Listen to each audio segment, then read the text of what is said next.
Football is a constant battle between who you are and who you want to be, and that's especially true on this pitch. These are some of Trinidad and Tobago's most hardened criminals. Housed behind 30-foot walls, they live on the state's schedule.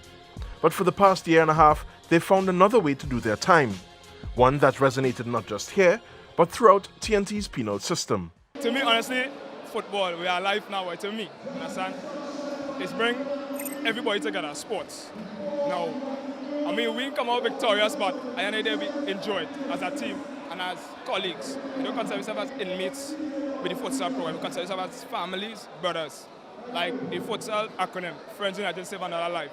In 2004, Clayton Morris was charged by then TTFA VP Raymond Timke with introducing the sport to the country. Unique from other small goal forms of the game, futsal had to be taught. He went on to win 2 consecutive Caribbean Football Union futsal titles, falling short of the Futsal World Cup in the CONCACAF leg on both occasions. Ramos putting it in to Caligiuri. Beats the first man. A left-footed shot!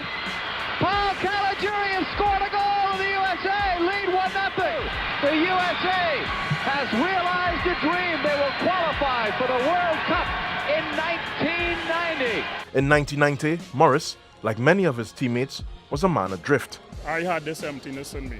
He began his relationship with the incarcerated shortly after. When I started coming to the prison while going to Carrera and seeing what they offer down there with the sports and culture, and I got involved by helping them with equipment or what have you, and the rest is history. That's 28 years ago.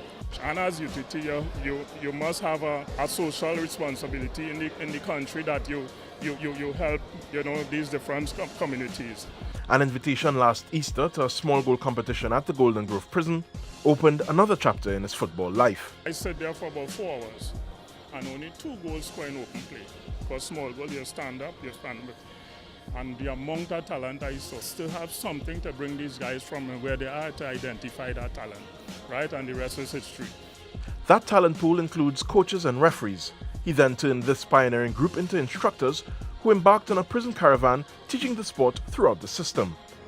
We go into the different prison, and these guys will be coaching those other guys. Give them a tip. We did a little thing where we have 2 or 3 of the guys share their testimony, where they came from, where they are with respect to futsal, and where they see themselves going. And then we did a clinic. We invite each of them to come on specific days to do a clinic, a practical thing. We're teaching them the skills and the difference between the 3 games. And here we are. With that now, we form the league. So the guys from the academy is being distributed through all these different teams that we brought for the clinic. Mr. Timke says the last 18 months has been all about changing the mindset of the men and women behind bars. So we've been here for the last year and a half, working with all the inmates with a view of changing the mindset. So in here you have Muslims and Rastas who are now in love because there's a mixture on the field. And there's no evidence that there's any acrimony or any anger or displeasure being among themselves. And this isn't just for kicks. Morris says these guys can play with the best of them. The quality here, these players could boost the present national futsal team. Because I brought some of the present national futsal players in here, and they got a licking.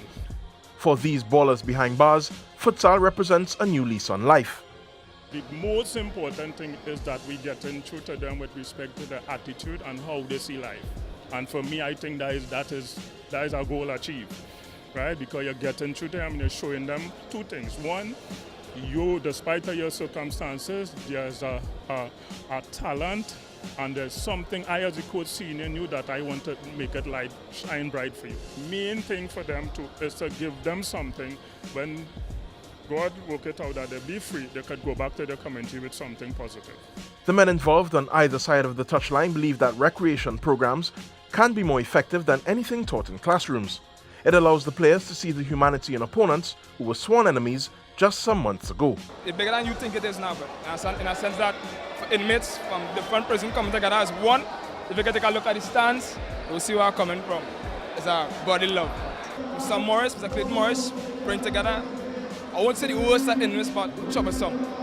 And if we could do this to bring those guys together, individuals, not from MSP alone, but 3 prisons, Port of Spain, Golden Grove, MSP, it's a blessing. in disguise. It's a great program, and it's at a spread. They love at a spread out there now too. Advising that for coaches and all out there, get the little players, get the talented sportsmen out there. I know the out there, fellas, get the gun, take my advice. And that's football. Love is the answer. So in their everyday interactions, there's always some sort of effort to demonstrate love to their brother. And you see it here. When we started, and a man got tackled, and he felt it was a hard tackle, he's come up to retaliate. No, that's not so. The UTT MSP Futsal League Championship final between JNU United and Ballers may have been one of the best football matches this year. It had all the right elements, great skill, drama, and a triumph against the odds. But don't take my word for it, here's the action. Trying to find the line. Oh my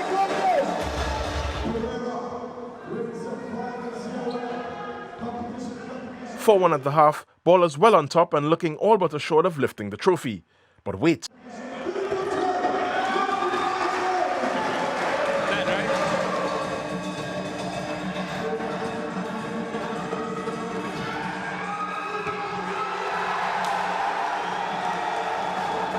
So, 5-5 after regulation time. Knockout champs JNU digging deep to force penalties with the last kick of the game.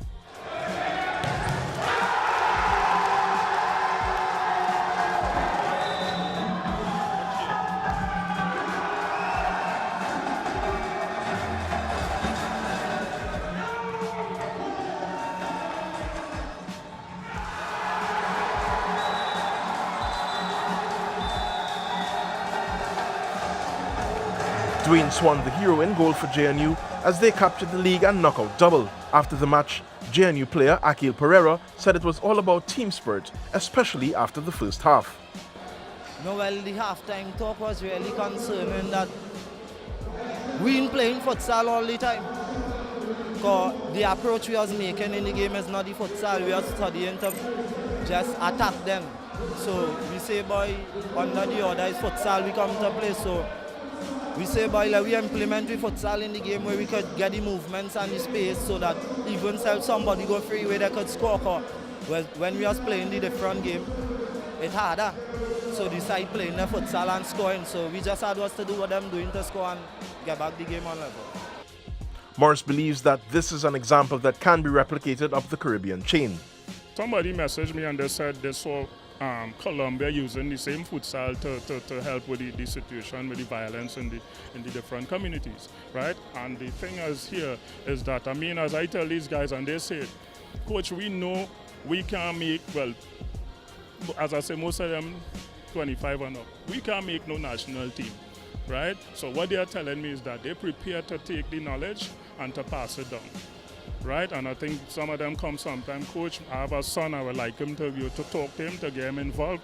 So the whole thing, as I say, one generation plant the trees and the other get the shade. And they understand that, so they know they're paving the way for those to come. Because some of them in this situation been repeated and they don't want their children to follow suit. Alongside the prison authorities, former national coaches, TNT football stakeholders and the TTFA's technical director have all thrown their support behind the program. There are now 10 futsal teams behind bars. Prison officials have noted a reduction in incidents of violence since the futsal program has begun. Uruguay's Eduardo Galeano once said, "Good football players need not be titans sculpted by Michelangelo." In football, ability is much more important than shape, and in many cases, skill is the art of turning limitations into virtues.